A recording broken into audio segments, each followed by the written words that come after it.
खलीफा हारून रशीद के दौर में बगदाद में एक दरवेश रहते थे। उन दरवेश का नाम बहलोल दाना था। बहलोल दाना बैक वक्त एक फिलोसफर और एक तारको दुनिया दरवेश थे। उनका कोई घर, कोई ठिकाना नहीं था। वह अमूमन शहर में नंगे पांव फिरते थे और जिस जगह थक जाते वहीं डेरा डाल लेते। बाज लोगों ने उन्हें मजजूब लिखा है कि ये अल्लाह की तजल्लियात और इश्क में मुस्तगरिक और गुम रहते थे और अपने इर्द गिर्द के माहौल से बेखबर होते थे। बहुत कम लोगों की तरफ इल्तिफात करते और जब कभी अवामुन्नास की तरफ मुंह करते तो हिकमत व दानाई की बहुत ही अजीबोगरीब बातें करते थे, जिससे पता चलता है कि ये अल्लाह के बहुत बड़े वली कामिल थे। उनका असल नाम वहाब बिन उमरू था। एक दिन बहलोल दरिया के किनारे बैठे साहिल की गीली रेत को अपने सामने जमा करके उसकी ढेरियां बना रहे थे और मलका जुबैदा अपने महल के झरोके से बड़े इन्हिमाक से उनको ये काम करते देख रही थी। वो मट्टी की ढेरी बनाते और फिर अपने हाथ से ही उसको मिस्मार कर देते।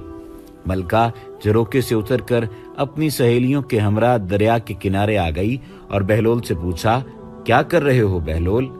बहलोल ने अदाए बेनियाजी से कहा, जन्नत के महल बना रहा हूं। मलका ने सवाल किया, अगर कोई तुमसे ये महल खरीदना चाहे तो क्या तुमको उसको फरोख्त करोगे? बहलोल ने कहा, हाँ, क्यों नहीं, मैं बनाता भी हूं और फरोख्त भी करता हूं। तो बताओ एक महल की कीमत क्या है? मलका के सवाल करते ही बहलोल ने बेसाख्ता कहा, 3 दिरहम। मलका जुबैदा ने उसी वक्त अपनी कनीजों को हुक्म दिया कि बहलोल को 3 दिरहम अदा किए जाएं और अदा कर दिए गए।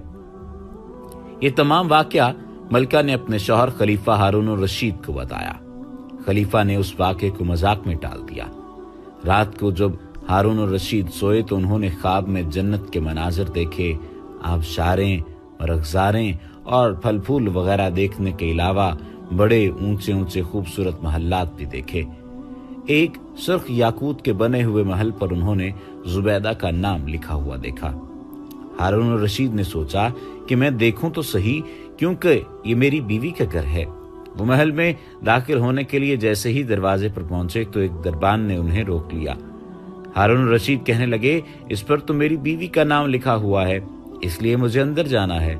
दरबान ने कहा, नहीं, यहाँ का दस्तूर अलग है। जिसका नाम होता है उसी को अंदर जाने की इजाजत होती है, किसी और को इजाजत नहीं होती, लिहाजा आपको दाखिल होने की इजाजत नहीं है।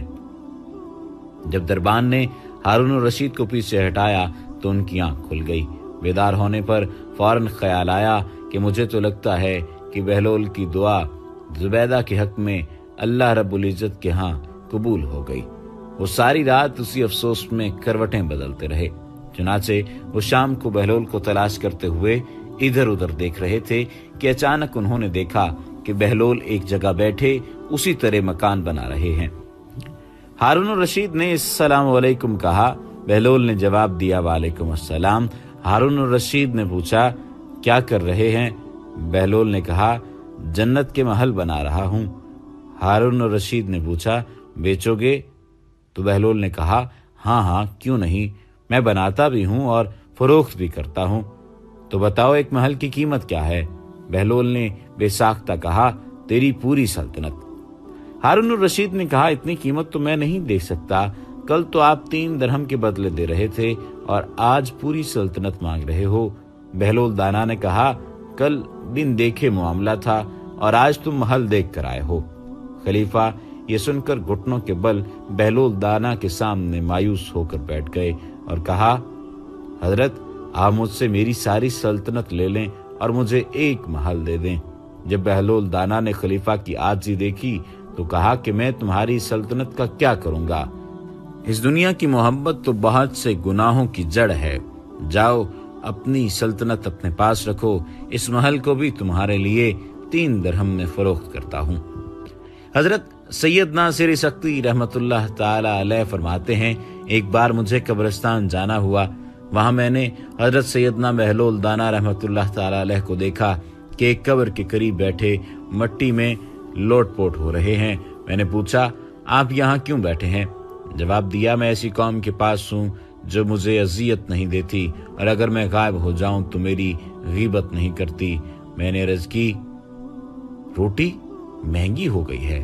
तो फरमाने लगे, अल्लाह अज़वजल की कसम, मुझे कोई परवाह नहीं, अगरचे एक दाना दीनार का मिले, हम पर इसकी इबादत फर्ज है जैसा कि हमें हुक्म दिया है, और हमारा रिज्क उसके जिम्मा करम पर है जैसा कि उसने हमसे वादा कर रखा है। एक मर्तबा किसी ने कहा, बहलोल, बादशाह ने तुम्हें पागलों की मर्दमशुमारी का हुक्म दिया है। फरमाया, इसके लिए तो एक दफ्तर दरकार होगा। हाँ, दाना गिनने का हुक्म होता तो उंगलियों पर गिने जा सकते। एक दिन बहलोल बाजार में बैठे हुए थे कि किसी शख्स ने पूछा, बहलोल क्या कर रहे हो? तो बहलोल ने कहा, बंदों की अल्लाह से सुलह करवा रहा हूं। उस शख्स ने कहा कि फिर क्या बना? बहलोल ने कहा, अल्लाह तो मान रहा है लेकिन बंदे नहीं मान रहे।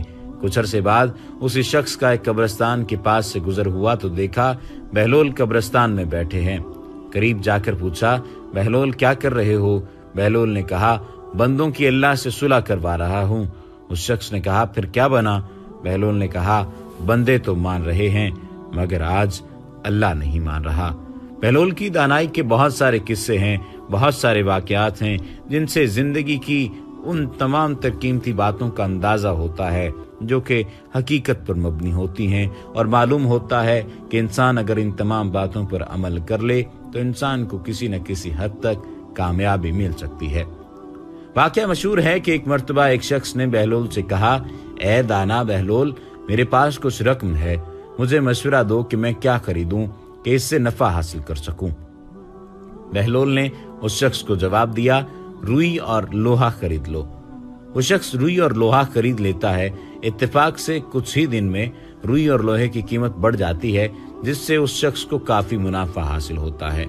वो शख्स दोबारा बहलोल के पास जाता है और कहता है, ए दीवाने बहलोल, मेरे पास काफी रकम है, मुझे मशवरा दो कि मैं क्या खरीदूं जिससे नफा हासिल हो। ये सुनकर बहलोल उसे कहता है, प्याज और तरबूज खरीद लो। वो शख्स अपनी पूरी रकम प्याज और तरबूज की खरीदारी में लगा देता है। काफी दिन गुजर जाते हैं, खरीदार तो कम आते हैं लेकिन प्याज और तरबूज गल सड़कर खराब हो जाते हैं। ये देखकर वो शख्स गुस्से में बहलोल के पास जाता है और कहता है, जब मैंने पहली मर्तबा तुमसे मशवरा किया तो तूने कहा रुई और लोहा खरीद लो, मैंने वैसा ही किया और मुझे नफा हुआ, लेकिन दूसरी दफा तुमने मुझे प्याज और तरबूज खरीदने को कहा जो सारे सड़ गए और मुझे काफी नुकसान हुआ। तूने ऐसा क्यों किया? ये सुनकर बहलोल मुस्कुराया और कहा, पहले तुमने मुझे दाना बहलोल कहकर पुकारा था तो मैंने तुम्हें मशवरा भी दानाई से दिया था, लेकिन दूसरी मर्तबा तुमने मुझे दीवाना बहलोल कहकर पुकारा था और मैंने दीवाना बनकर तुम्हें मशवरा दिया था। ये मिसाल वाज़े करती है कि आपके अल्फाज असर रखते हैं, और आपके वो अल्फाज जो कि किसी की बड़ाई और मर्तबे में इजाफा कर रहे हों या किसी की इज्जत में इजाफा कर रहे हों, उसे सुकून भी मिलता है और उसे अच्छा भी लगता है। और दूसरी जानिब अगर आपके अल्फाज किसी दूसरे को तकलीफ पहुंचाने वाले हों, उसकी तहकीर करने वाले हों, तो उसे इस बात का बुरा भी लगेगा और वो आपकी जात में भी बुरा ही सोचेगा। बहलोल दाना के बारे में आखिरी वाक़या आपको सुनाते हैं। एक दिन आप बादशाह के पास गए जो उस वक्त कुछ सोच रहा था। आपने पूछा, सोचते क्या हो? उसने कहा, मैं इस वक्त दुनिया की बेवफाई पर गौर कर रहा हूं कि इस बेवफा ने किसी से भी निबाह नहीं किया। आपने कहा, अगर दुनिया वफादार होती तो तुम आज बादशाह क्यों कर बन सकते? बस इस किस्से को जाने दो और कुछ सोचो। एक दफा बारिश की कसरत से अक्सर कब्रों में ऐसे शगाफ पड़ गए कि मुर्दों की हड्डियां और खोपड़ियां नजर आने लगीं। बहलोल कब्रिस्तान में चंद खोपड़ियां सामने देख रहे थे कि इत्तेफाकन बादशाह की सवारी भी आ निकली। उसने उन्हें इस शुगल में मसरूफ देखकर पूछा, बहलोल ये देख रहे हो? आपने फरमाया, तुम्हारा और मेरा दोनों का बाप मर चुका है, मैं अब ये देख रहा हूं कि तुम्हारे बाप की खोपड़ी कौन सी है और मेरे बाप की कौन सी है। बादशाह ने कहा, क्या मुर्दा अमीरो गरीब और शाहो गदा की हड्डियों में भी कुछ फर्क हुआ करता है कि पहचान लोगे? बहलोल दाना ने कहा, फिर 4 दिन की झूठी नमूद पर बड़े लोग मगरूर होकर गरीबों को हकीर क्यों समझते हैं? बादशाह कायल हो गया और उस दिन से हलीमी इख्तियार कर ली। एक मर्तबा किसी ने कहा, बहलोल بادشاہ نے تمہیں پاگلوں کی مردم شماری کا حکم دیا ہے۔ فرمایا اس کے لیے تو ایک دفتر درکار ہوگا، اور ہاں، دانا گننے کا حکم ہو